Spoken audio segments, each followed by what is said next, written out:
Welcome, dear aspirants. Today, we are going to continue ancient Indian Gurukul system and we are going to cover four Gurukul today. हम बात करेंगे आज उत्तानपुरी की, मिथिला की, कांची की और नादिया की. So, without any further delay, let's begin today's class. Uttanpuri, the forgotten dynamo. Founded by Gopal I, established in the 8th century as one of the earliest Pal era monastic universities.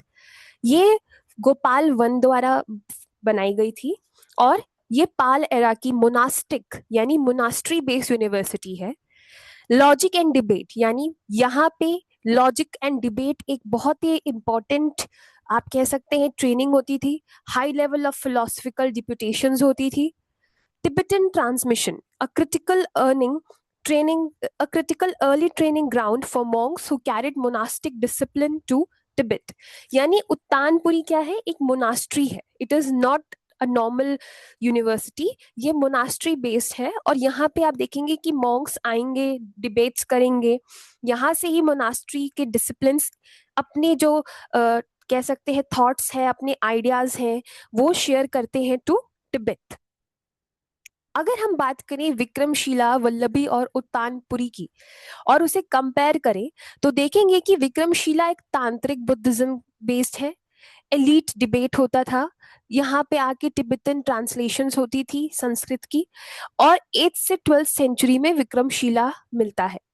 Vallabhi की बात की जाए तो governance state craft इसका important part रहा है. Multi सेक्टनरी philosophy यानी यहाँ पे सेकुलरिज्म बेस्ड स्टडी रही है. 5th to 8th सेंचुरी हमें इसका टाइमलाइन मिलता है. उत्तानपुरी की बात की जाए तो ये मोनास्टिक डिसिप्लिन है, लॉजिक बेस्ड रहा. अर्ली टिबेटन ट्रांसमिशंस हुए और 8th सेंचुरी में ये हमें मिलता है. कॉमन चीज इसमें आपको क्या दिख रही है? लॉजिक. यहाँ भी डिबेट मिलता है, यहाँ भी आपको डिबेट मिलेगा, यहाँ भी आपको लॉजिक एंड डिबेट मिलेगा. लेकिन अदर देन दैट ये तांत्रिक रहा, तांत्रिक स्टडीज हुई. यहाँ सिर्फ governance state craft normal university बनी बट सेक्युलरिज्म बेस्ड यूनिवर्सिटी हुई. और उत्तानपुरी तो टोटली डिफरेंट है, वो मोनास्टिक डिसिप्लिन है. So each institution carved a distinct intellectual identity, yet all three shared a common foundation: royal patronage, rigorous pedagogy, and a commitment to knowledge that transcended regional boundaries. Pedagogy का मतलब क्या होता है? आप मुझसे कोई बता सकता है? पेपर 1 का ये टॉपिक है. अगर आपको पता है मुझे कमेंट डाउन करके बताइएगा पेडागोजी का क्या मतलब होता है. अब आप देखिए ये सारी यूनिवर्सिटीज इंडिया में थी लेकिन इतनी फेमस रही हैं कि बाहर भी बच्चे बाहर से आए हैं, पढ़े हैं और यहाँ की नॉलेज ही बाहर लेके गए हैं. अब बात करते हैं 3 सैक्रेड सेंटर्स की. अभी तक हमने बात की फेमस यूनिवर्सिटीज की, अब हम बात करेंगे सैक्रेड सेंटर्स की जिसमें आते हैं मिथिला, कांची और नावद्वीप. ये है 3 एटर्नल सीट्स ऑफ वैदिक wisdom, devotion and divine grace. Mithila, the abode of Janak, Raja Janak ki nagri Mithila. Situated in modern day Bihar, Mithila is the historic heartland of Vedic civilization, a region whose cultural and intellectual legacy spans millennia. ये आज बिहार में है. Mithila is in Bihar. Birth place of Sita ji. किनकी थी wife Sita ji? Ram ji की. Center of ancient philosophical debate and royal scholarships, renowned for the legendary pandits and iconic Mithila painting tradition. Iconic Mithila painting, अगर आप में से कोई मिथिला से है तो जरूर कमेंट कीजिएगा. मिथिला की पेंटिंग्स बहुत फेमस है. मिथिला जनक की नगरी ही नहीं बल्कि आप कह सकते हैं एक ऐसी सुंदर जगह है जहां आज भी हमारे ट्रेडिशंस रहते हैं, आज भी हमें हमारे एंशियंट सिविलाइजेशन की झलक दिखेगी. सो अगर आप में से कोई मिथिला से हो तो जरूर कमेंट डाउन करके मुझे बताइएगा मिथिला के बारे में एक ऐसी यूनिक फैक्ट जो अब में अभी तक नहीं पता. Mithila connection to the divine.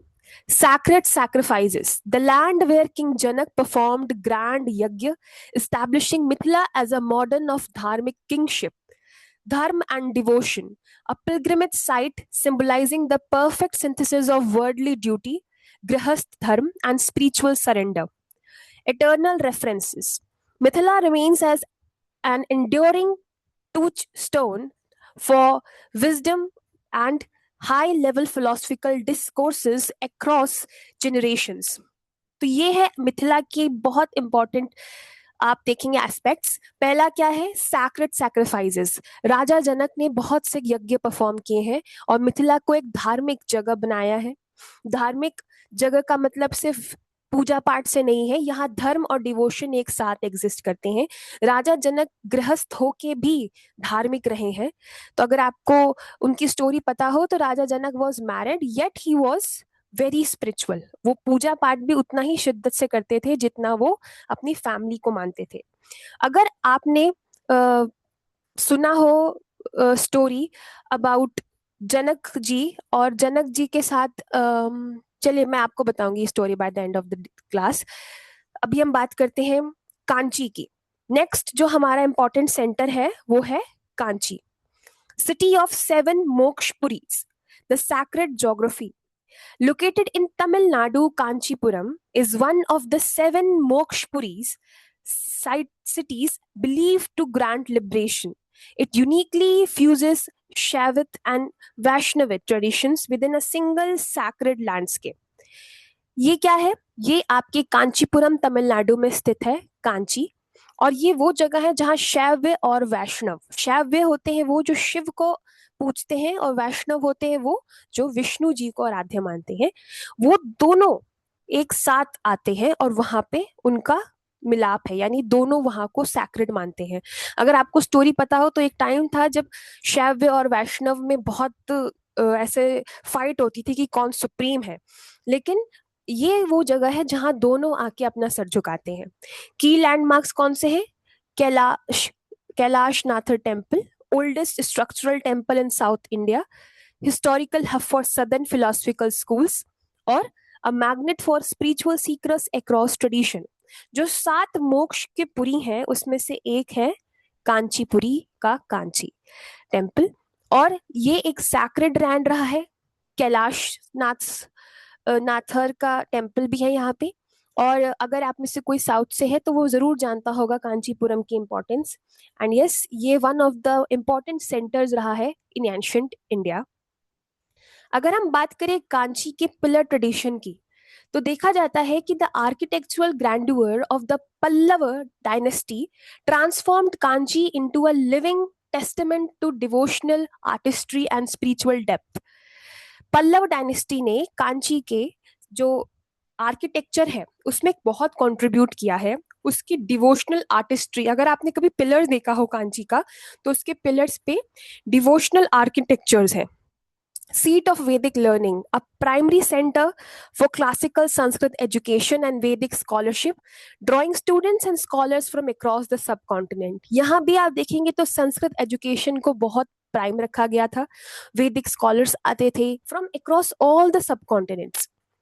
संप्रदाय इन्फ्लुएंस, संप्रदाय इन्फ्लुएंस क्या होता है, ये होता है आपका शैव और वैष्णव दोनों का संप्रदाय का यहाँ पे बराबर इन्फ्लुएंस रहा है, जिससे क्या हुआ है, थ्योरोलॉजिकल शेपिंग हुई है। मतलब आप समझिए कि ये बहुत ही अपोजिट होते हैं, शैव और वैष्णव फॉलोअर्स बहुत अपोजिट होते हैं एक दूसरे के, लेकिन जब वो यहाँ आते हैं तो आप देखिए वो दोनों ही प्रीच करते हैं कांची को।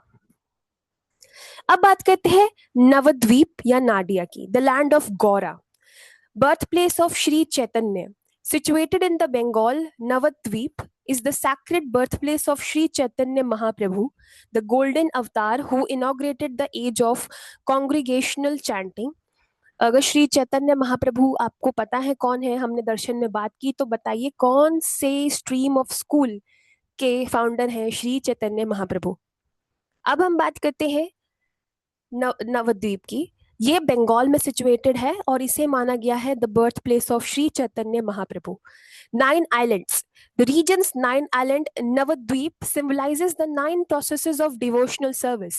नवधा भक्ति, भक्ति के 9 प्रकार माने जाते हैं और इनके जो 9 आइलैंड्स है ना वो सिंबलाइज करते हैं उसी नवधा भक्ति को। Geographically designed as a spiritual lotus encompassing all of India's holy places within its borders। तो ये क्या है, एक स्पिरिचुअल लोटस की तरह है जो कि आप देखेंगे कि इंडिया को रिप्रेजेंट कर रहा है होली बेसिस पे। अगर हम नवद्वीप के औदर्य धाम की बात करें तो Navadwip is distinguished by the predominance of divine munificence, audarya, generous universal love over intimate sweetness, madhurya. तो अब क्या है, आप देखेंगे कि it is non different from Vrindavan, यानी considered spiritually identical to Vrindavan, it serves as the epicentre of the sankirtan movement. यानी कि अगर आप देखें तो जैसे वृंदावन इंपॉर्टेंट है वैसे ही नवद्वीप भी बहुत इंपॉर्टेंट है। आप देखेंगे वृंदावन में बहुत लोगों की श्रद्धा होती है, वैसे यहाँ भी होती है। यहाँ भी चैंटिंग्स होते हैं of holy names. Global mission base, Navadwip remains the living headquarters for spreading love of Krishna to every corner of the world. यहाँ भी बहुत से फॉरेनर्स आते हैं चैंटिंग, क्योंकि ये चैतन्य महाप्रभु का बर्थ प्लेस है और चैतन्य महाप्रभु चैंटिंग को बहुत इंपॉर्टेंट मानते थे।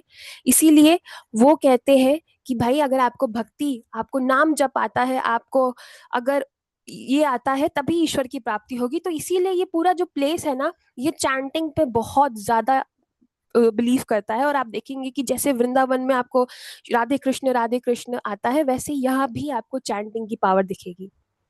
ये एक जोग्राफिकल कंपैरिजन है दोनों का कि भाई क्या डिफरेंस है इन तीनों में। आप चाहें तो इसका स्क्रीनशॉट भी ले लें।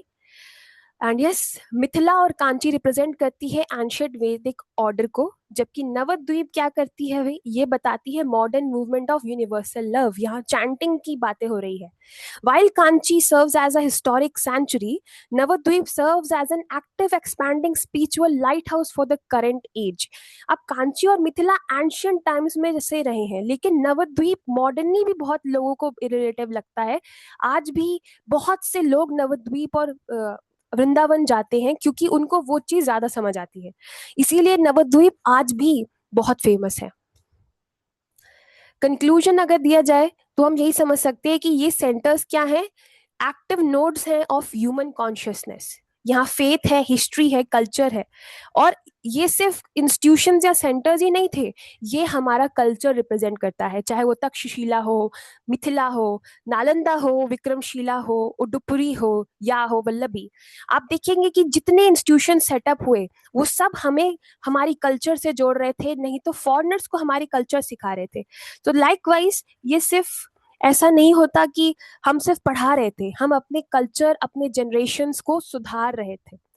नवद्वीप आज भी उतना ही फेमस है जो वर्ल्ड के हर एक लोग को अट्रैक्ट करता है अपनी तरफ।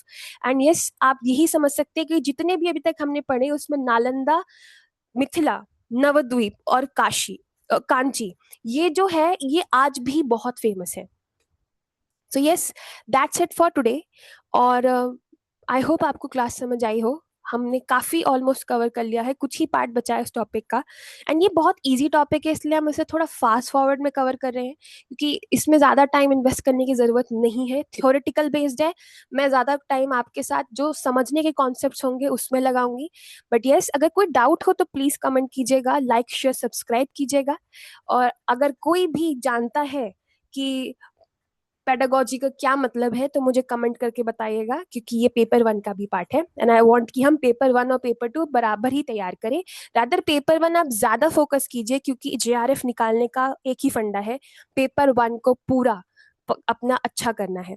सो यस, पेपर 2 तो हम कर ही रहे हैं, पेपर 1 भी आप साथ साथ करते रहिए practice. And we will meet in the next class. Till then keep studying and take care.